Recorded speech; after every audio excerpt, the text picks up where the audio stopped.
And welcome back to this second episode of In the Mood for HTTP with myself, Daryl Miller, and Glenn Block. Thanks for joining us, folks. So we ran out of time because we had too many questions last week, so we're going to have another go. If you have additional questions that you want asked, make sure you add them in. If there's questions that you like in there, vote them up, and we will try and answer them in order. I had every intention, Glenn, of getting the little In the Mood jingle going on at the beginning of the segment, but maybe we'll save that excitement for next week. Yes, well, on that note, we do have a piece of news. We've had a couple of requests that have come in. One, we've had a bunch of requests that have said, keep the show going. So current plans are there will be a 3. And the other request that we've had is people would like to actually have us turn this into a podcast.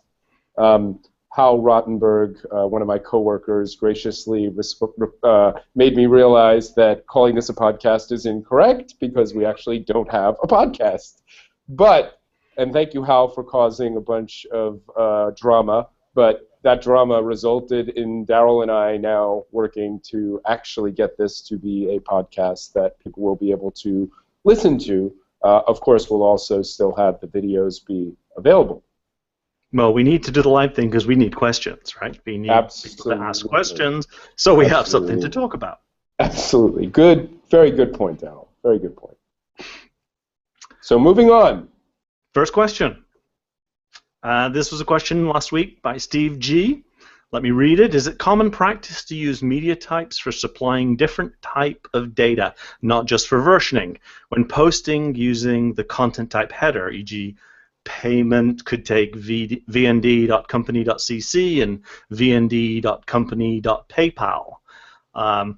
This is a big topic. Deep question. Yes. It's an interesting conversation. Glenn, give us your thoughts, and then I'll follow up. So the first thing is, I think of media types as really being granular, not being super fine-grained. There's nothing that stops you from using media types in a fine-grained manner, but really media types, I see media types as kind of reflecting on a domain, a response can have multiple sub-elements to it that could be defined as part of a media type specification. And there's a big move to not cause an explosion of media types. So the one downside to doing it at the level of, say, an entity or something like that is that it causes an explosion of media types potentially to be registered in IANA. That creates a lot of noise. It's hard to manage. Also, when you think about HTTP, although, and this was a point that we tried to push in our book, is that HTTP really is not like domain model based. It's not object-based, it's message-based. And messages can be quite rich in terms of the kind of content that they can carry. Now, one interesting variation, though, to consider is you could even combine media types with profiles. And profiles can, don't cause an explosion necessarily because they don't end up getting registered like in IANA.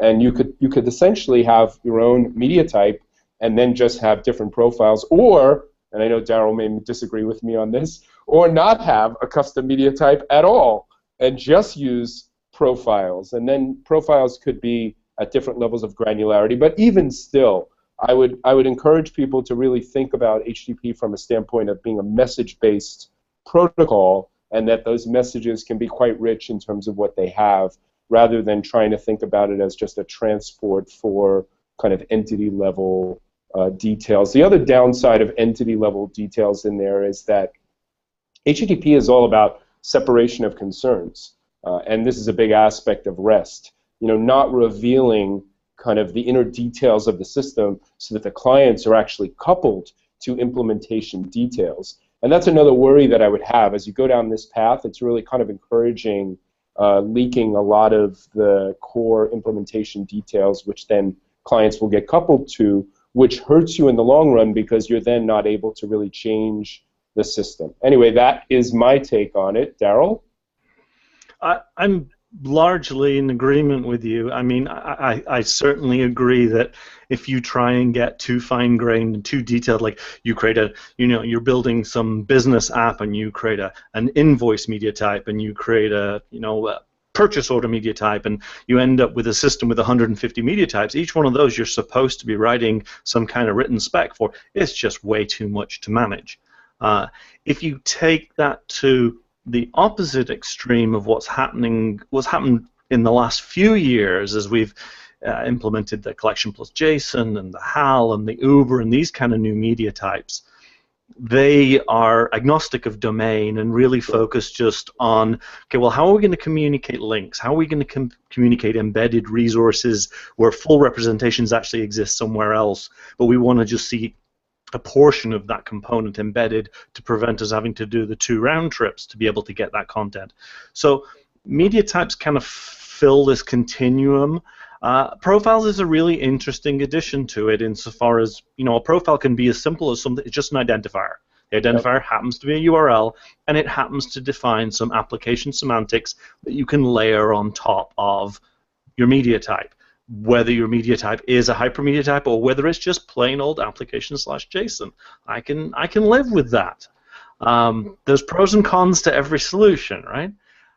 So I just want to mention one interesting thing is that a lot of the newer media types are embracing profile as a first-class thing, like collection JSON, for example. If you read the spec or the Uber spec, it's really come along with that idea that you mentioned, Darryl, which is like, hey, this is this is more describing general semantics. It doesn't have any domain specifics here, but you can easily layer those specifics using something like a profile. Yeah, and that layering approach, there's a pro and con to it also, because I've found in playing around, sometimes trying to squeeze the structure that I want from my application domain into HAL's rules isn't so easy, because HAL defines some things that don't quite work with what I want to do in the domain. So sometimes it makes sense to do it one way, sometimes it makes sense to do it the other way. I think I would really like to see a lot more conversation talking about the design of the application semantics. I know Mike Amundsen and Irakli from CA have done a lot of work on their ALPS, which is this description language for profiles. Yes. And I'd like to see a lot more discussion of that application model design over the format design. We've done a lot of talk about the advantages of HAL versus Siren versus Uber versus JSON API. We've had a lot of those kind of conversations. I'd like to see us moving more to conversations on application semantics.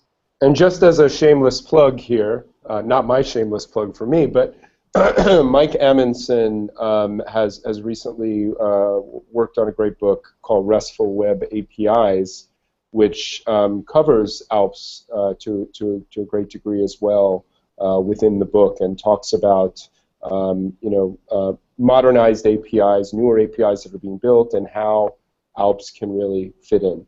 And that's from O'Reilly.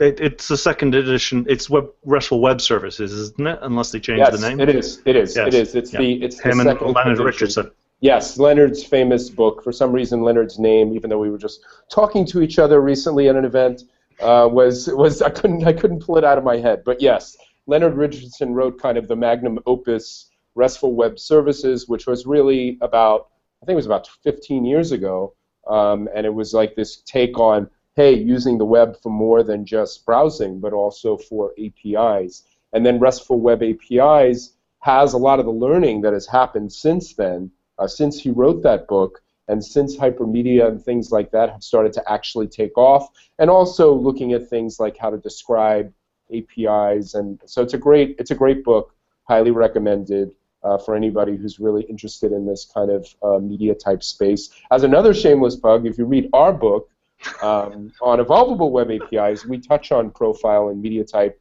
quite a bit. And one of the things that Darryl's done, which I think is great in the book, is he actually delves into media type design. How do you think about creating a media type?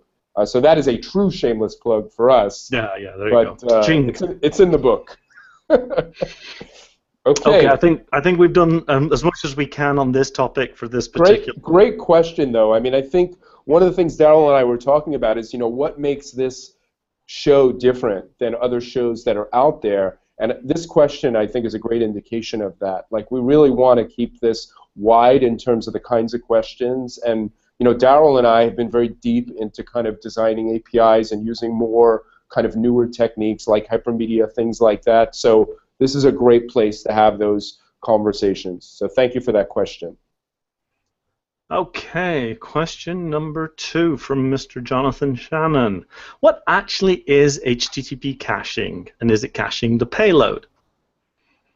So caching is kind of one of those my hot topics, so I'm going to jump into this first. I was thinking you would take that one, Daryl, so go ahead. You'll get your chance. Don't worry. I know. Don't worry. So it's more than just the payload. It is the entire response. Headers and body, all being cached in some kind of intermediary sitting somewhere between the user agent, the client that you're running, and the origin server, which is the server that's actually going to deliver the response. So, and it could be, HTTP caching can occur right in front of the origin server in kind of a reverse proxy or gateway, or it could happen right down on the client right in front of your user agent. If you live on a Windows machine, there is a library called WinINet which has a built-in cache, and that does HTTP caching, not particularly well, but it does do it down at the client side. And things like Nginx and Squid and Varnish are server-side HTTP caching layers, HTTP caching proxies that sit up on the server side. And if you're in an application, you could even roll your own. Like if you're, we talked a lot about this with like .NET HTTP client. You could actually have some middleware that is just living within your process that is basically doing the job of caching requests. Well, it's funny you should mention that, Glenn, because I happen to have written one of those. So yeah, I wrote, as part of a process of learning how the HTTP caching spec works, I wrote a piece of middleware that you can just plug into HTTP client, and it's intended as a complete replacement for the WinINet cache. At the moment, I'm currently only doing an in-memory cache. I haven't done a persistent storage for it. But one of my reasons for doing that is because I started to run into issues with caching, especially once you get into dealing with the vary header. So the way HTTP caching works is the primary caching key is the URL, the complete URL path and query string, and the method that was used. And an HTTP method. I'll be more vague about that. So those two go as a primary key, and when a request is made, a cache will look up and say, can I serve this response from cache? And it uses that URL and method to find out whether there are representations there. But there actually might be multiple representations there. And this is where the vary header comes in, because you might have a compressed version and an uncompressed version in the cache. You might have an English version and a French version. You can, depending on what headers you specify in the vary header, you might have multiple representations. Couldn't it even work by content type, or no? Yeah, it can work. This is the weird thing. The vary key is based on request headers, not response headers. So right, it's by accept. It could vary by accept header. Right. So the sucky thing there is if one person asks and says, I accept application/JSON and application/XML. Right. And somebody else says, well, I accept application/JSON and well, the other way around, right? If somebody swaps the order of them, it's quite possible that the cache will not recognize them because it looks at the vary header as the value of that header as like almost a complete value. So it's really kind of funky. The implementation in WinINet proxy is really dubious. It's very limited in its capabilities. So this is a good segue for me to throw in a new spec that is currently being worked on called Key, which is intended to be a replacement for vary and allows you to do much more intelligent things when it comes to generating that secondary cache key. You can look at substrings of the URL, and you can do far more clever manipulations in defining the algorithm to determine that secondary cache key. So it'll be interesting to see whether that picks up in the next couple of years and whether we actually get any implementations of that. I think a related important thing to talk about is the concept of revalidation. Yes. So caches expire, like the data that is in the, when our server returns a response. So first off, and we mentioned this in the first call, like a server can return a response and say this is not cacheable, explicitly telling caches to ignore it. It Or a says it hint. It's cannot more be of a hint. stored, It's right? more It of a says hint. no store. True. It's more of a hint, I Well, no, guess. no store is a must, right?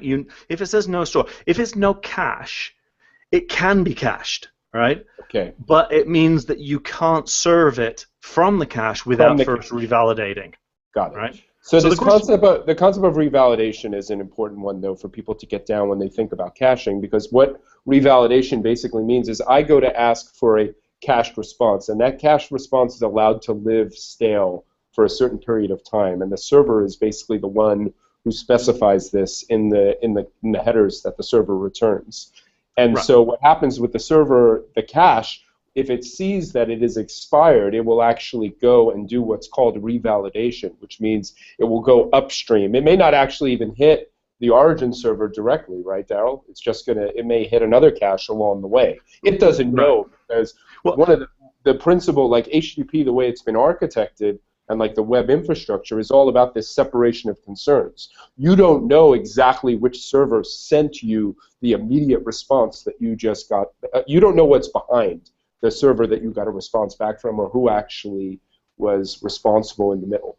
yeah, and I mean, a cache doesn't necessarily. I don't think it actually has to implement that revalidation process. It can choose to just store stuff if it has it fresh. But if it wants to, then it does what are called conditional requests at the back end that says, look, if you've got something newer than what I have in my cache, then tell me by sending me back a 304. All right? Yes. So in theory, the client making these requests is completely oblivious to this little handshake that's going on.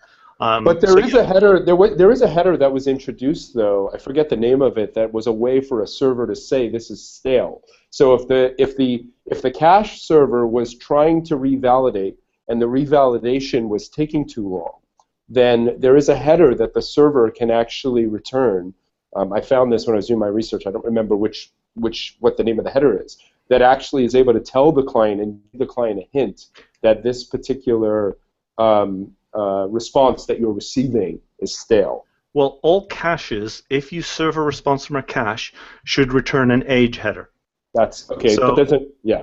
If you have an age header and you have a max age header, you can do a comparison to say, is the age more than the max age, and therefore you should know whether or not that it is stale or not. But I read about an actual header. There's actually another header that I'll find it after the call. Maybe it was in draft, but there's definitely a header out there as a way of allowing the server to explicitly state that the response that you got back is actually stale.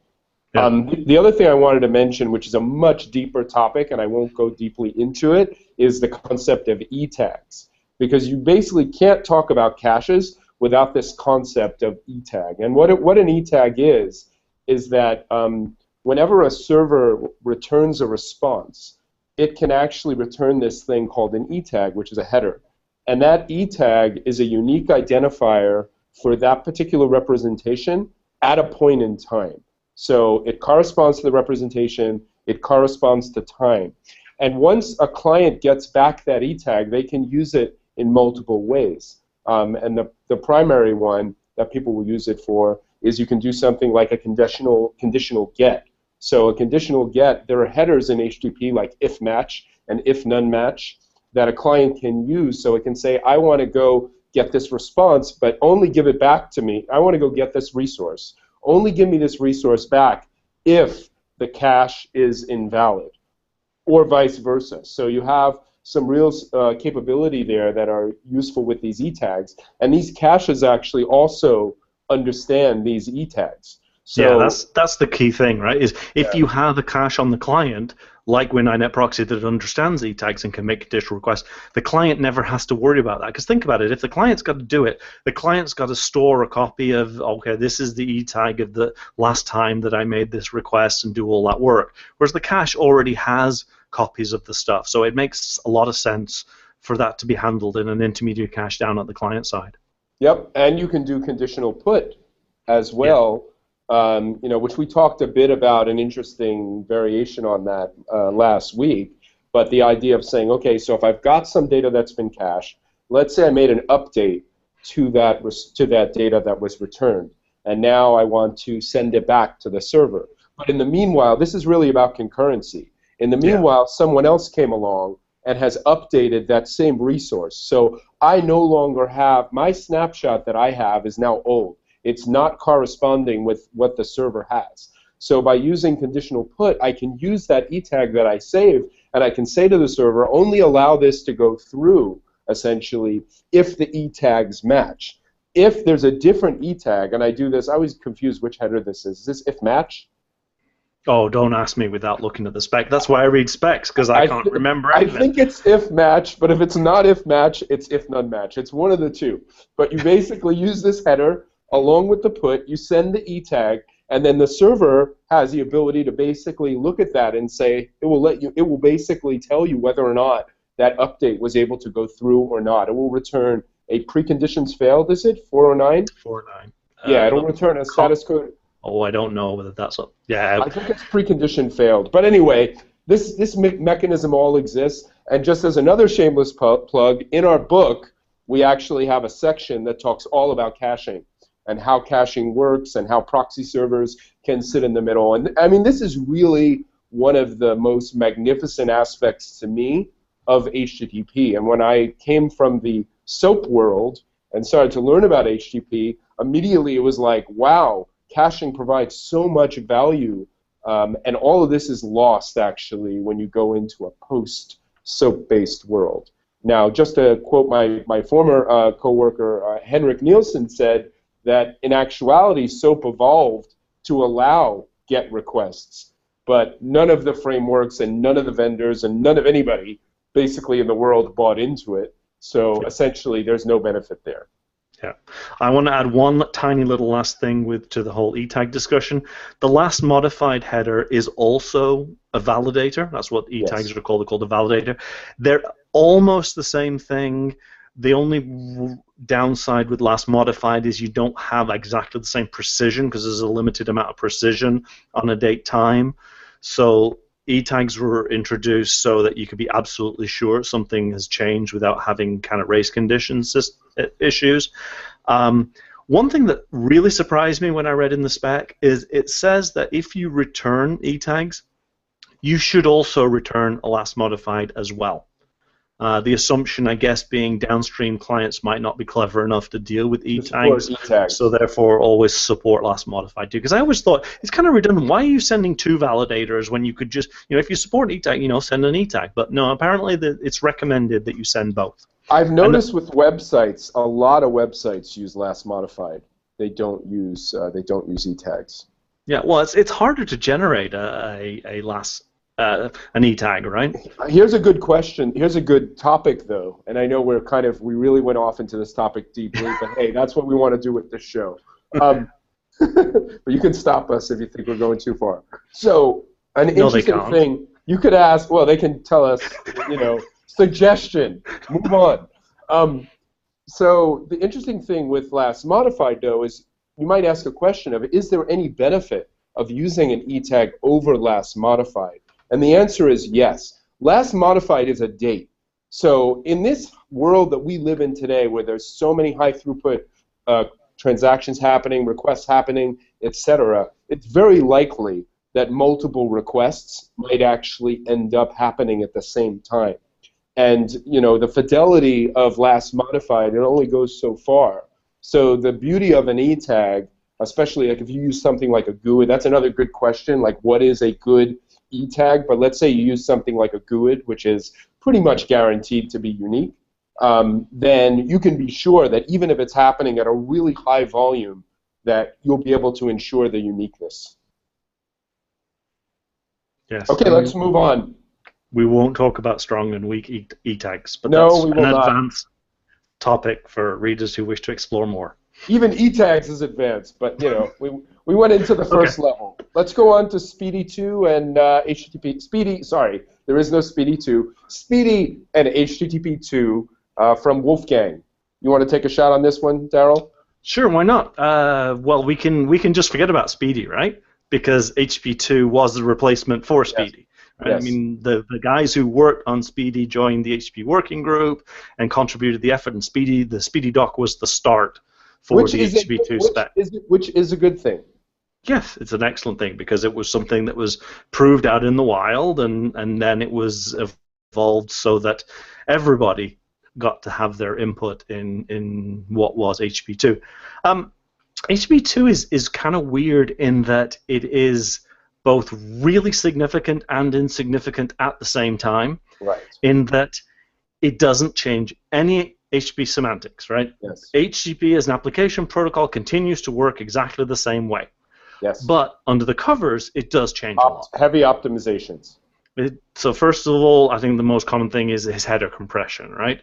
So there's now this clever mechanism. As long as a session is open between client and server, it will maintain these tables so that we can reduce the amounts of bytes going over the wire, because the assumption is in multiple requests between the client and the server, there's going to be a fair amount of overlap in the headers that are sent. So we get some performance benefits there. It does a ton of optimization too of the underlying payload. Like I've seen a lot of conversations that have said, is WebSockets even needed in a world where there's HTTP2, because it does a whole bunch of like multiplexing. I don't know if you want to give more detail on that one, Daryl, so I don't say the wrong thing. But I know that there's big optimizations that happen with the underlying payload in HTTP2. Well, I mean, HTTP1 has this problem that you can open multiple requests to a server, and we have these arbitrary constraints and things like the browser. I mean, initially, I think the spec said you should only have 2 connections open to the server, and then later on they realized, oh, we can open up at least 6. And I don't know exactly what the limits are in the various browsers, but it is a fairly arbitrary constraint. But again, there's a time involved in opening up a connection to the server. There are resources that need to be consumed on both client and the server when you have a connection open. And there is this notion of pipelining, which allows you to send a request and then send another request on the same socket without waiting for the response to come back. The problem is the server, if you're doing pipelining, the problem is the server has to return the responses in the order that the requests were made. So if you have a situation where you send a large request followed by a small request, the small request has to wait till the large request finishes before you get the response back. So you can get some advantages with HTTP pipelining, but you can get scenarios where it doesn't help a whole lot also.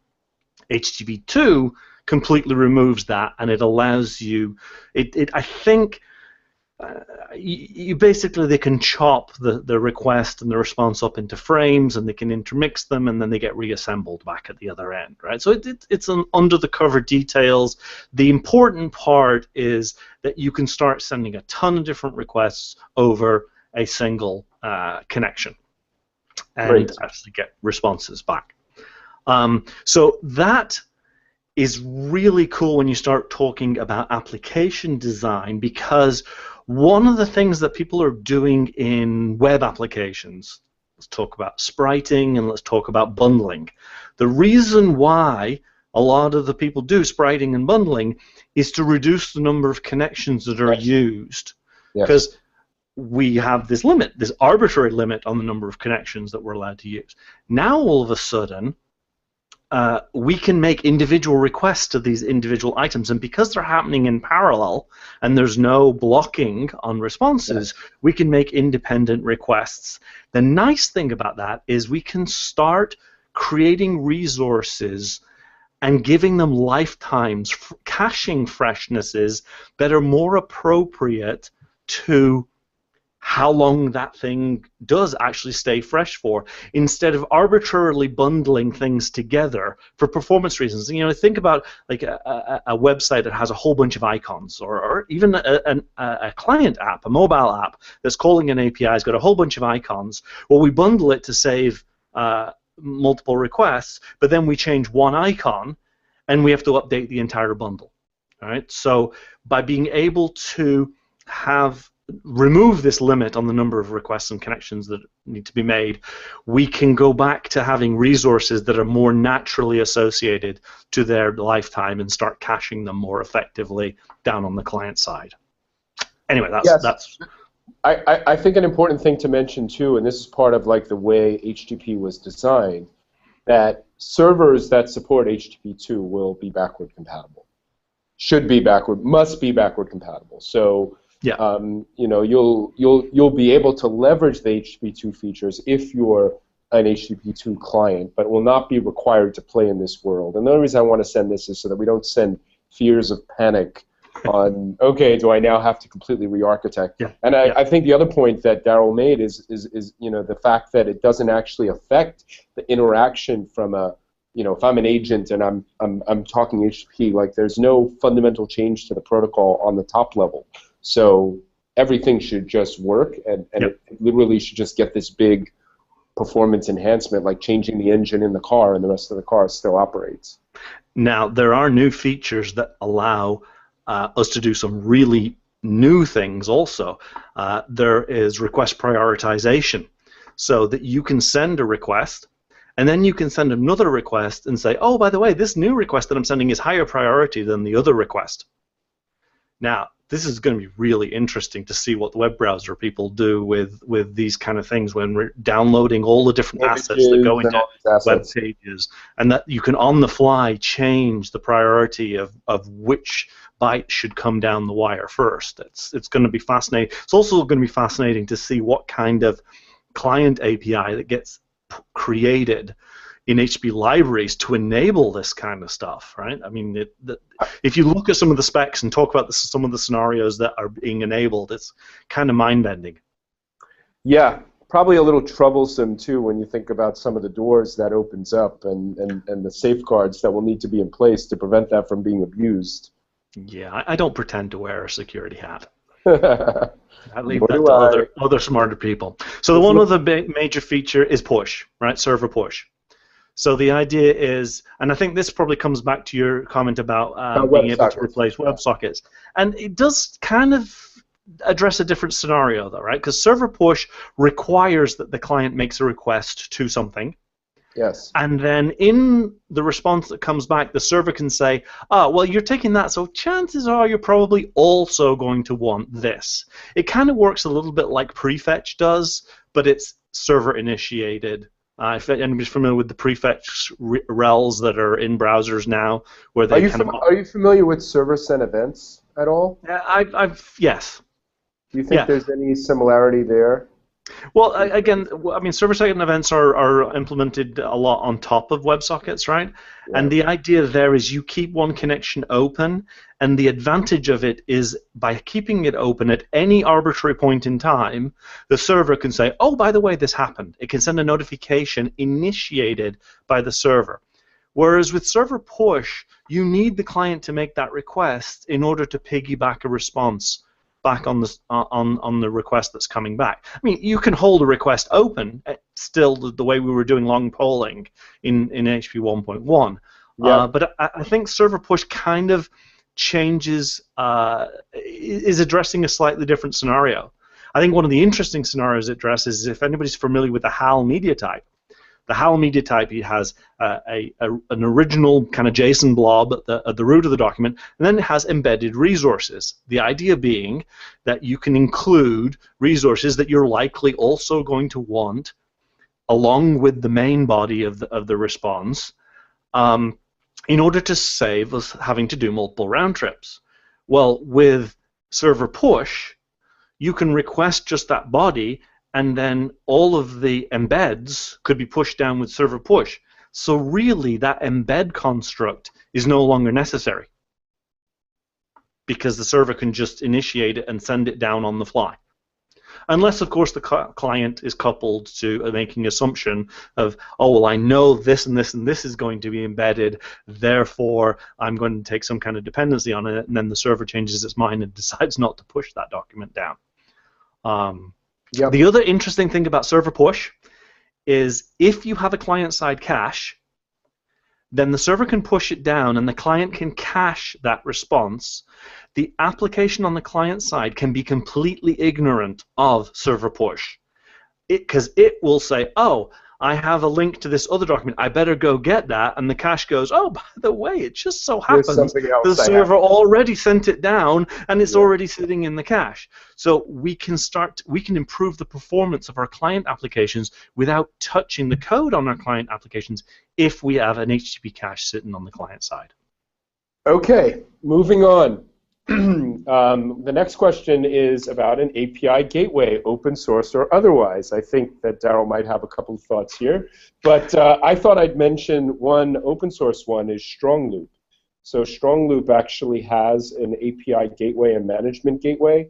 I believe that StrongLoop was originally focused more on mobile, so you'd have to check into that, but that is a open source answer.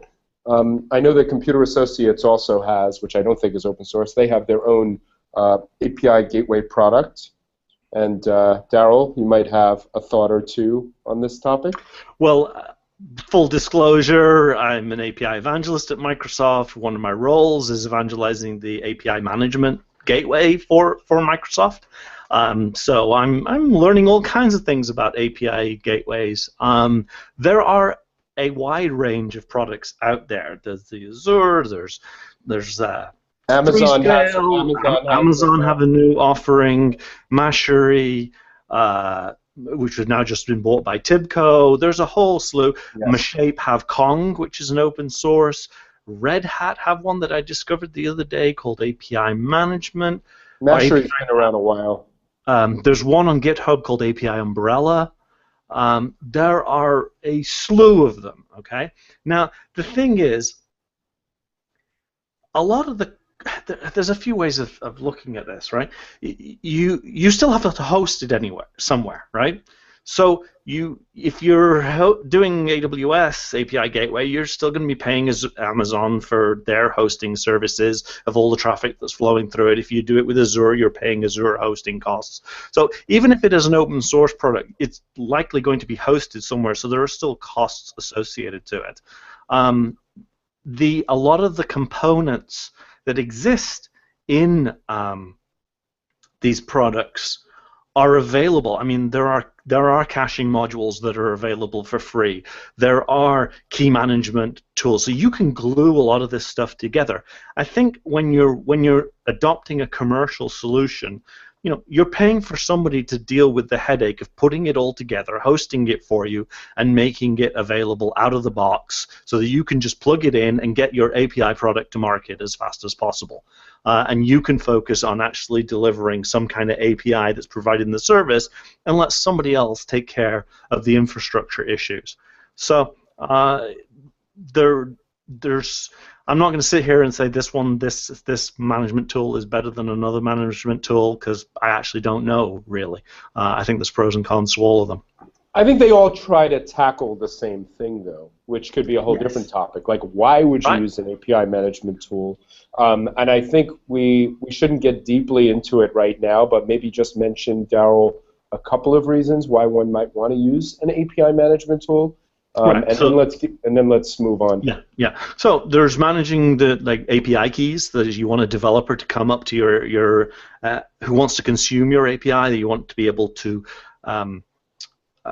provide them with a key so that they can have access, so that you can look and do rate limiting and quotas on that particular API. There's caching, something HB caching on the server side that a lot of API management tools provide for you. Throttling. Yep, throttling of requests that come in. There's the whole providing online documentation for your API. Apigee. We didn't mention Apigee. Apigee, MuleSoft. There are so many different choices out there for you to have to choose from. So that's why all of these companies also have API evangelists to try and help you make those decisions, right? Yep. Okay, well, let's not dig too deep onto that topic. I have time for another. Yeah, there was a question last week about AutoRest. It was like we decided not to talk about it at the end of the last episode. We now have like 5 minutes, so I thought this would be a good topic to talk about. certainly one that I have my own personal views, So this is biases to share. right. So So the this is going to question bring us was, into Swagger and all of those kind of things too, right? well, so the first question was, what? Let's talk specifically. Was what if Okay. we take it into a general? What are your thoughts on using tools like AutoRest for client generation? So maybe mention quickly what AutoRest is, and then let's give our thoughts on Sure. that one. AutoRoost, as far as I understand it, is a tool developed by Microsoft that has been initially used for generating client SDKs for all of their Azure Yes. APIs. Yes. It uses Swagger as an API description format as an input, and it outputs client libraries in numerous different programming languages Yep. Yep. in order to provide a programmatic library to access the API rather And than without and with the promise of not requiring you to have to manually code all those different clients, especially if you're supporting multiple stacks. For example, like I work at Splunk, we have 6 different SDKs, one in Python, Ruby, .NET, etc. It's expensive to maintain them, and we don't generate them. We code them all by hand. Yep. So Azure was trying to really move that bar forward, and of course they're not the only one that wants to move that bar forward. No. Swagger, the group that that developed the specification, have tooling also to generate clients. I'm not sure whether Swagger uses a core library called Unirest, which was developed by Mashape. I know there's a software as a service company out of New Zealand called APImatics that will generate libraries for you based on this Unirest open source library. So there are a number of different companies who are offering these services and facilities to code gen clients, because creating client libraries, you want to help people access your APIs and consume your APIs, and creating client libraries is definitely one way to make that process a little less painless. And it's a taxing process. I mean, one of the teams that used AutoRest, or that helped create that, I used to work on the Azure CLI team, and we had, a CLI that we had in Node, and then we had SDKs in all these different languages, and we also had a PowerShell CLI. And the idea, and I know they've moved a lot of the SDK stuff to basically using these definitions. So let me give my own thoughts on it. So I have traditionally been very skeptical of these approaches for a couple of different reasons. I mean, one is I found that it works quite well for an RPC kind of design, because at the end of the day, when we work with libraries today, that's generally RPC. And so a lot, and so if you think about a client that's kind of like a assembly that wraps a web API, but it actually feels very good to a developer or natural to a developer, then I think these generation tools can build like an RPC kind of interface well. The fundamental problem I have with that is I don't think using HTTP as a transport for RPC is the best use of HTTP. So that's one problem I have with it.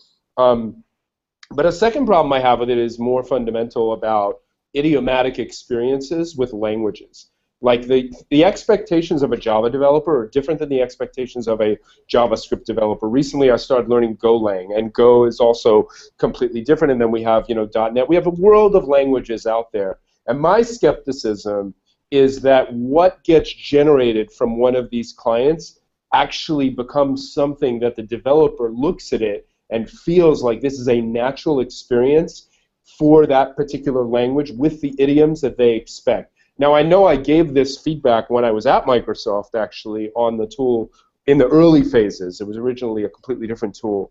And my concerns, because at the time, we were even considering using it, and my big concern was, is this going to be code where, like if a Node developer looks at this and says, you know what, this is not Node. They may not want to use it, and they may turn to something else that feels more like a native Node experience. So those are kind of my two biggest concerns. On the other hand, I would say that the benefits, if you can pull it off, are definitely worth it. Like, if you can tell me that you can get me a good experience, if you can tell me that you can deliver an API that will be compatible with building like a hypermedia type API and a more resource-centric API rather than RPC, and you can get me out of having to maintain all these different languages, I am all for it. So there you go. Those are the pros and the cons for me. Yeah, and I largely would agree that if you could do it well, it would be a good idea. I think it's extremely difficult to do it well, and most of the examples I've seen so far don't do it very well, because they're focused on getting the basic thing working, and most client libraries I see, they don't have retry handling, they don't have caching built into the client, they don't have a whole bunch of stuff, and most of the libraries that I've seen have generate a tremendously large volume of code in order to achieve the goals that they're trying to achieve. So, and the other fear I have is once you put that layer over the top of an HTTP interface and you consider that your first-class interface, then all of a sudden there's less of a pressure to make a nice, clean, API. understandable HTTP interface because, oh, well, we can just hide the ugliness inside our client library. And that's not a good... I think you still need to take full responsibility of that HTTP library, the HTTP interface being a really nice, clean one, and then maybe build libraries on top of that. Totally Again, agree. Totally agree. It's a lot of work. So the other thing to recognize also is if you're building an application that is using those client libraries, you are no longer coupling against HTTP. You're now coupling against that library. Yes. So now you have, if a version change occurs on the server, chances are that's now going to cause a version change on the client, which might end up breaking your client. So we end up with we could, if not done very carefully, end up with a really tight coupling between your client application and the HTTP API, which is exactly the thing the HTTP API was designed to prevent in the first place. And this is why I think, like I don't see, and we had a good discussion about this last year at API Craft, Daryl, when we were in that Do I Need an SDK session. Right. Is I don't see SDKs going away. I don't necessarily think they should go away. I think we do need to think about how to build evolvable SDKs.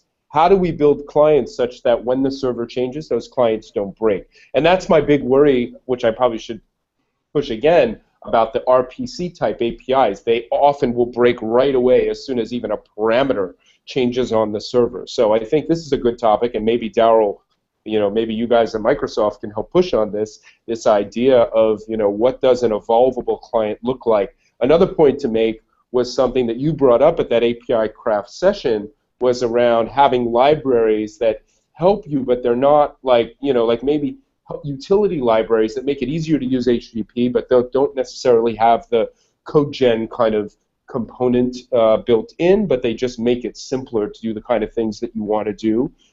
So that's another thing that I think is interesting to explore. And that's what I've been trying to do with HappyKit. So that's HAPIKIT.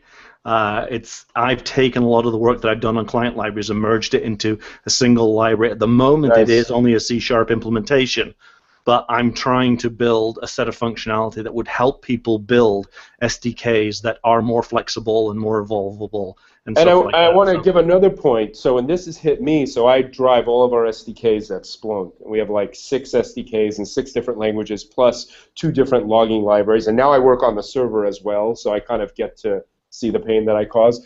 But the importance of having that API be a first-class customer, I would say before the SDK, like build an SDK on top, is really critical, particularly because we ship hundreds. Splunk is basically an API server that has hundreds of APIs. There are new APIs that are coming out all the time that we cannot keep up with the client. And it may not even make sense to, because it's a cost to build these things and the number of people that are using it. So now with CodeGen, you could say, oh, well, that solves the problem. Just use CodeGen, it'll go away. Well, we're not there yet for a bunch of reasons, including some of the ones that were already mentioned. But when customers come to us and say, I want to do this thing, the SDK doesn't support it, we tell them, go to the API. And we've designed that API so they can consume it.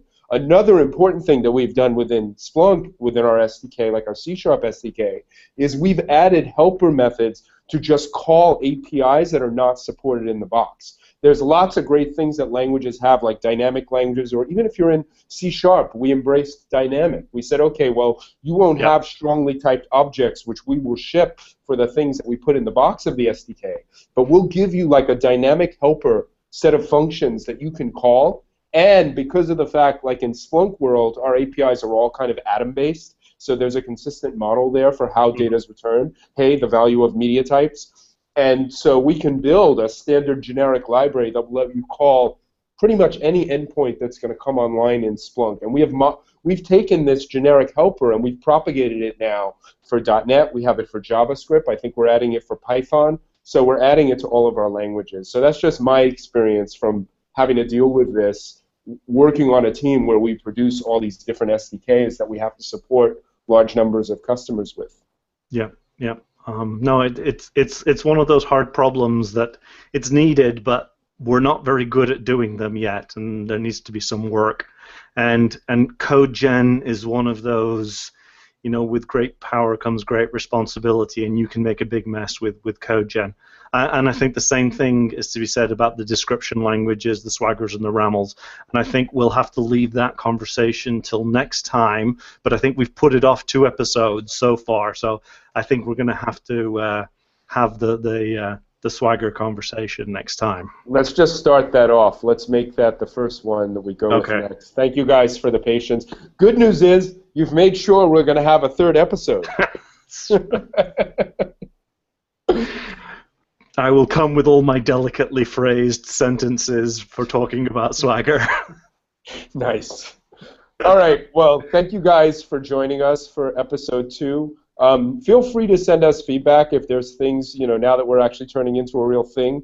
If there's things you'd like to see different in episode 3, let us know. If you feel like it's going too in-depth, let us know that as well, or particular topics, or just any suggestions that you have. We're completely open to that. You can just comment right on the, you know, we don't have a user voice or anything like that, but you could just as well just comment right on the YouTube once we publish the video. Thank you guys so much for joining us. Daryl and I are having a ball with this. Yes, indeed, and thank you to Daniel Marbach for setting up the whole brown bag thing. It's a good experience. Absolutely, absolutely, and the Crowdcast platform that's supporting it as well. All right, everyone, thank you. We'll see you next week sometime.